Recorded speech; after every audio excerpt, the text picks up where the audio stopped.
मान लीजिए कि कल सुबह जब आपकी, मेरा मतलब है जब किसी इंसान की नींद खुले तो उसकी याददाश्त पूरी तरह से मिट चुकी हो। कोई नाम नहीं, कोई पहचान नहीं। हाँ बिल्कुल, मतलब नाम, बैंक बैलेंस, परिवार, दोस्त, अतीत, सब कुछ अचानक गायब। बाप रे, ये तो बहुत ही भयानक स्थिति होगी, है ना? तो ऐसी स्थिति में उस बिस्तर पर जो इंसान उठकर बैठेगा, वो असल में कौन होगा? क्या वो इंसान वही होगा जिसे कल तक एक खास नाम और पहचान से जाना जाता था? देखिए, ये कोई विज्ञान कथा या किसी सस्पेंस फिल्म की कहानी नहीं लग रही मुझे। बिल्कुल नहीं, बल्कि भारतीय दर्शन के सबसे प्राचीन और गूढ़ ग्रंथों ने, यानी उपनिषदों ने, सदियों से इंसान को इसी एक भयानक लेकिन बेहद दिलचस्प सवाल के सामने खड़ा किया है कि इन सब बाहरी पहचानों के पीछे असल में मैं कौन हूँ, जानने वाला कौन है। एकदम सही। और आज की हमारी इस गहन विचार यात्रा का, या कहिए हमारे इस डीप डाइव का पूरा मिशन इसी एक सवाल की परतों को खोलना है। कभी कभी रात में तारों भरे आकाश को देखकर यही ख्याल आता है कि इंसान अपने इस नश्वर शरीर और बदलते विचारों को देखता है और सोचता है कि मुझ में वो क्या है जो स्थिर है। और ये एक ऐसा सवाल है जो मतलब विज्ञान की इतनी तरक्की के बाद भी अपनी जगह ज्यों का त्यों खड़ा है। जब हम भौतिक विज्ञान की बात करते हैं तो वो कणों और ऊर्जा तक जाता है। हाँ, और जीव विज्ञान कोशिकाओं और डीएनए को समझता है। बिल्कुल, लेकिन उपनिषदों का अध्ययन करते हुए जो बात सबसे ज्यादा चौंकाती है वो ये है कि वे उस चीज का अध्ययन करते हैं जो इन सब को देख रही है। यानी दृश्य की नहीं बल्कि दृष्टा की बात करते हैं। एकदम सही, देखने वाले की। हाँ। और उपनिषद शब्द का अपना ही एक बहुत गहरा अर्थ है, पास बैठना। मतलब शिष्य का गुरु के पास बैठना। हाँ, ये किसी अंधी आस्था का नाम नहीं है, ये एक तार्किक संवाद है जहाँ चेतना के विज्ञान को समझने की कोशिश की जाती है। तो आज हम कितने उपनिषदों पर बात करने वाले हैं? वैसे तो 100 से अधिक हैं, पर आज हम मुख्य रूप से उन 10-11 उपनिषदों के सार पर बात करेंगे जिन्होंने मानव चेतना को परिभाषित किया है, जैसे कठ, मांडुक्य, छांदोग्य वगैरह। ठीक है, तो चलिए इस विचार को थोड़ा और गहराई से समझते हैं। स्रोत सामग्री में आत्मा को समझने के लिए एक बहुत ही सुंदर रूपक दिया गया है। कौन सा? समुद्र और बर्फ के टुकड़े का। अगर हम एक विशाल समुद्र से बर्फ का एक टुकड़ा निकाल लें तो वो एकदम अलग और ठोस दिखता है। उसकी अपनी एक सीमा महसूस होती है। बिल्कुल, बर्फ के उस टुकड़े को लग सकता है कि वो पानी से अलग है, वो दूसरे बर्फ के टुकड़ों से टकरा सकता है, पर जब सूरज की गर्मी से वो पिघलता है तो क्या होता है? वो वापस वही असीम समुद्र बन जाता है। हाँ, और यही इस पूरे दर्शन का सबसे बुनियादी आधार है। मतलब ये अलगाव सिर्फ एक भ्रम है। एकदम, बर्फ का वो टुकड़ा हमारी व्यक्तिगत पहचान है जिसे जीवात्मा कहते हैं, और वो असीम समुद्र परमात्मा या ब्रह्म है। तो दोनों में कोई असली भेद नहीं है? कोई भेद नहीं, ये सिर्फ अज्ञानता का जमाव है। और इस भ्रम को तोड़ने के लिए आत्मा के 3 बहुत स्पष्ट लक्षण बताए गए हैं। पहला लक्षण है साक्षी होना। साक्षी यानी एक गवाह जो सब कुछ देख रहा है पर उसमें शामिल नहीं है। हाँ, जैसे किसी सिनेमा हॉल में बैठे दर्शक। अरे वाह, ये उदाहरण बहुत बढ़िया है। देखिए, सिनेमा के पर्दे पर एक बहुत ही भावुक फिल्म चल रही है। सुख आ रहा है, दुख आ रहा है, पर्दे के पात्र बदल रहे हैं, पर देखने वाला वही कुर्सी पर है। बिल्कुल, फिल्म का दुख दर्शक का असली दुख नहीं है। आत्मा उसी दर्शक की तरह है। शरीर बदलता है, परिस्थितियां बदलती हैं, लेकिन आत्मा सिर्फ एक साक्षी बनी रहती है। एक मिनट रुकिए, यहाँ एक बहुत स्वाभाविक सा सवाल उठता है। हाँ, पूछिए। अगर आत्मा सिर्फ एक दर्शक है तो जब किसी इंसान का हाथ गलती से आग पर पड़ता है तो उसे भयानक दर्द क्यों होता है?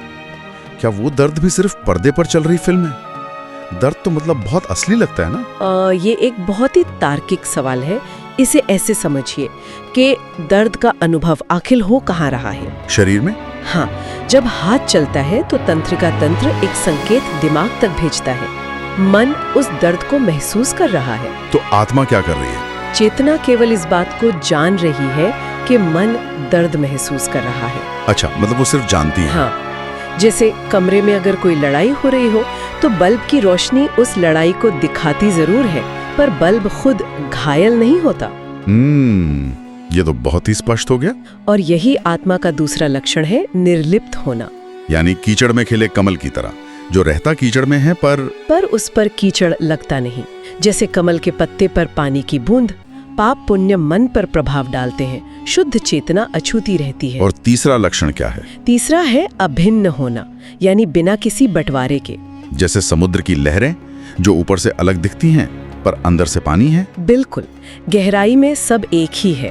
पर अगर ये सब सच है, अगर चेतना कभी नहीं बदलती और अमर है, तो फिर दुनिया में मौत का इतना खौफ क्यों है? क्योंकि बर्फ का टुकड़ा पिघलने से डरता है। अरे ये तो बहुत गहरी बात कह दी आपने। उसे लगता है कि रूप मिटा तो अस्तित्व खत्म हो जाएगा। और यहीं पर कठोपनिषद की वो बहुत ही शक्तिशाली कथा सामने आती है। हाँ, बालक नचिकेता और मृत्यु के देवता यमराज का संवाद। ये कहानी तो अपने आप में किसी थ्रिलर से कम नहीं है। बिल्कुल, एक छोटा सा बच्चा यमलोक पहुंच जाता है। हाँ, और 3 दिन तक भूखा प्यासा यमराज का इंतजार करता है। फिर यमराज उसे 3 वरदान लेते हैं। पहले 2 तो दुनियावी थे, पर तीसरे वरदान में नचिकेता ने सीधे ब्रह्मांड का सबसे बड़ा रहस्य पूछ लिया कि मृत्यु के पार क्या है। हाँ, उसने पूछा कि मरने के बाद इंसान रहता है या नहीं रहता। मुझे ये रहस्य समझाइए। और दिलचस्प बात देखिए, यमराज तुरंत उत्तर नहीं देते। वो उसकी परीक्षा लेते हैं ना। बिल्कुल, वे उसे लालच देते हैं, अपार धन, विशाल साम्राज्य, सैकड़ों वर्षों का जीवन। कहते हैं कि ये रहस्य देवताओं के लिए भी समझना मुश्किल है। पर नचिकेता अडिग रहता है, क्योंकि वो जानता था कि ये सुख शरीर के लिए है और शरीर तो मिट ही जाना है।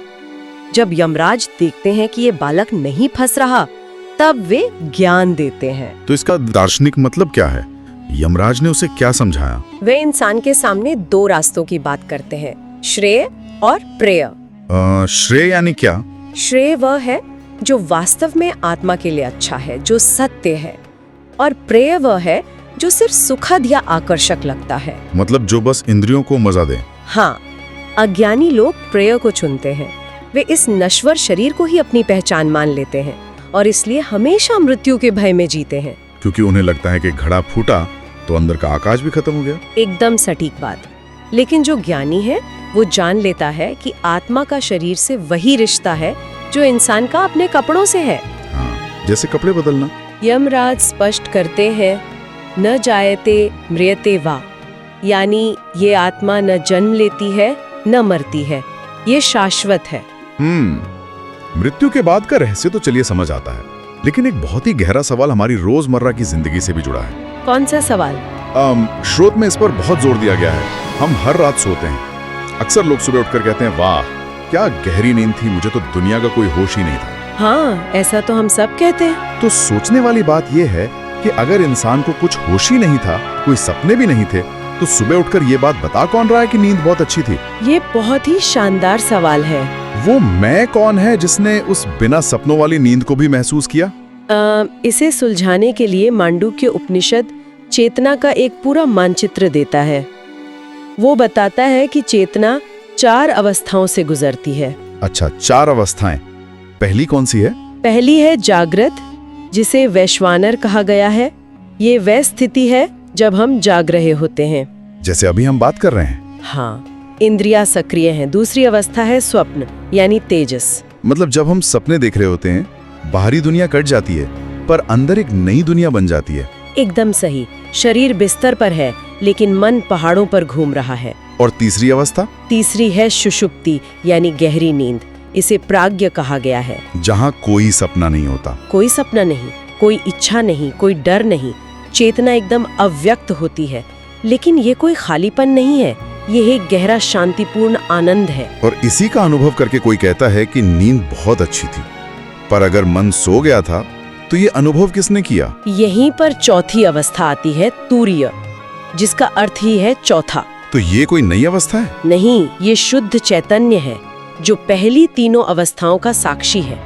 जब इंसान जागता है तो तूर्य उसे देखता है, जब सपने देखता है तो तूर्य गवाह होता है। और गहरी नींद में भी वही मौजूद रहता है। हाँ, मांडूक्य उपनिषद इसे ओम की ध्वनि से जोड़ता है। अजागृत है, ऊ स्वप्न है और म सुषुप्ति है। और उसके बाद जो मौन आता है? बिल्कुल, ओम के बाद का वो मौन ही तूर्य है, वही हमारा असली स्वरूप है। ये विचार तो बहुत ही शांत करने वाला है, लेकिन एक व्यावहारिक समस्या है। बताइए। अगर तुर्यो ही हमारा असली रूप है, तो हम रोजमर्रा की जिंदगी में इसे महसूस क्यों नहीं कर पाते? इंसान हमेशा तनाव और उलझनों में क्यों फंसा रहता है? ये तो हर इंसान की कहानी है। मुझे तो ये उस इंसान की तरह लगता है जिसने ठंड से बचने के लिए एक के ऊपर एक बहुत सारे भारी कोट पहन रखे हों। हाँ, और उसे अपनी ही त्वचा का एहसास होना बंद हो गया हो। बिल्कुल। तो इन परतों को कैसे उतारें? आपने अनजाने में तैत्तिरीय उपनिषद के पंचकोश सिद्धांत का रूपक दे दिया है। अच्छा, 5 कोश। हाँ, आत्मा पर 5 आवरण या परतें चढ़ी हैं। सबसे बाहरी परत है अन्नमयी कोश। अन्नमय यानी भौतिक शरीर जो भोजन से बनता है। हाँ, और इंसान इसी शरीर को मैं मान लेता है। इसके नीचे है प्राणमयी कोश, मतलब जीवन ऊर्जा, हमारी सांसें। बिल्कुल, प्राण के बिना शरीर मिट्टी है। इसके और भीतर जाएं तो मिलता है मनोमय कोश। मन और भावनाएं। हाँ, हमारे विचार, उदासी, गुस्सा। इंसान सोचता है कि मैं उदास हूँ, जबकि उदासी मन की लहर है, आत्मा नहीं। इसके बाद क्या आता है? इसके बाद है विज्ञानमय कोश, हमारी बुद्धि, निर्णय लेने की क्षमता। तो क्या बुद्धि आत्मा है? नहीं, ये भी सिर्फ एक उपकरण है।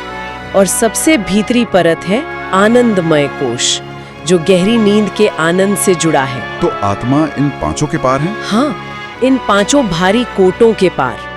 यहाँ से चर्चा का सबसे दिलचस्प मोड़ शुरू होता है। जब ये सारे कोट उतर जाते हैं तो आखिर में जो बचता है उसे क्या नाम दें? उपनिषदों में इसे 4 महावाक्यों के जरिए बताया गया है। हाँ, मैंने पढ़ा है। प्रज्ञानम ब्रह्म, तत्त्वमसि, अयम आत्मा ब्रह्म और सबसे प्रसिद्ध अहम ब्रह्मास्मि, यानी मैं ब्रह्म हूँ। पर बहुत लोग इसे अहंकार मान लेते हैं कि अरे मैं ही ईश्वर हूँ।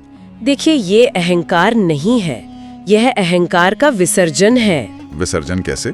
क्या वो सोने के गहनों वाले उदाहरण से इसे समझ सकते हैं? बिल्कुल।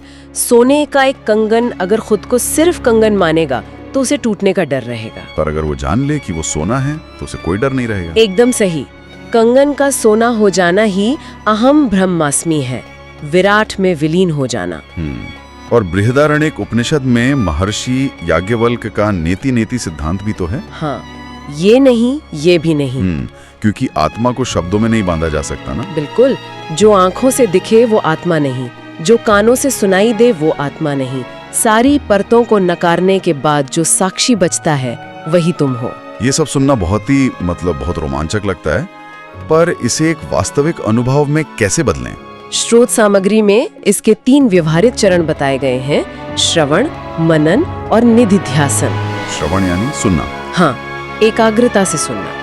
मनन यानी उस पर तर्क से विचार करना। और निधिध्यासन? गहन ध्यान, जहाँ हम उस सत्य को जीते हैं। और इसमें प्राण यानी सांसों की बहुत बड़ी भूमिका है। वैष्णो उपनिषद में रानी मधुमक्खी का उदाहरण है ना? हाँ, जैसे रानी मधुमक्खी के उड़ने पर सब मधुमक्खियां उड़ जाती हैं और उसके बैठने पर शांत हो जाती हैं। प्राण और मन का भी यही संबंध है। सांसें चंचल तो मन चंचल। बिल्कुल।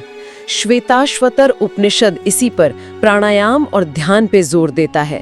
सांसों को स्थिर किए बिना मन रूपी घोड़े को नहीं पकड़ा जा सकता। और मुंडक उपनिषद में नदियां और समुद्र वाला रूपक भी है। हाँ, नदियां समुद्र में मिलकर अपना नाम रूप खो देती हैं और दूध में छिपा घी जो मथने से ही बाहर आता है। मतलब ध्यान का मंथन करना पड़ेगा। एकदम सही। और सत्यमेव जयते भी मुंडक उपनिषद से ही है। दुनिया का ज्ञान अपरा विद्या है, पर खुद को जानना परा विद्या है। तो हम इस पूरी चर्चा के बाद कहाँ पहुँचते हैं?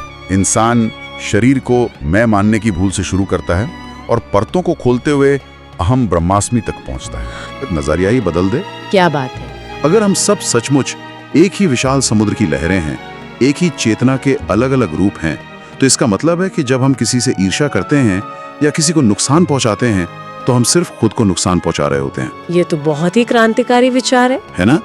इस ब्रह्मांड में कोई दूसरा है ही नहीं, सिर्फ आप ही हैं जो अलग अलग शरीरों से झांक रहे हैं। बिल्कुल। जब ये समझ आ जाए तो समाज में नफरत की कोई जगह ही नहीं बचती, सिर्फ करुणा रह जाती है। पर ये आत्मा की खोज एक दिन का काम नहीं है। नहीं, ये तो जीवन भर का अभ्यास है। हाँ, जैसे शांति मंत्र कहता है, असतो मा सद्गमय, मृत्यु और मा अमृतम गमय। ये असल में अपने ही भीतर के प्रकाश को पहचानने की पुकार है। एकदम सही बात है।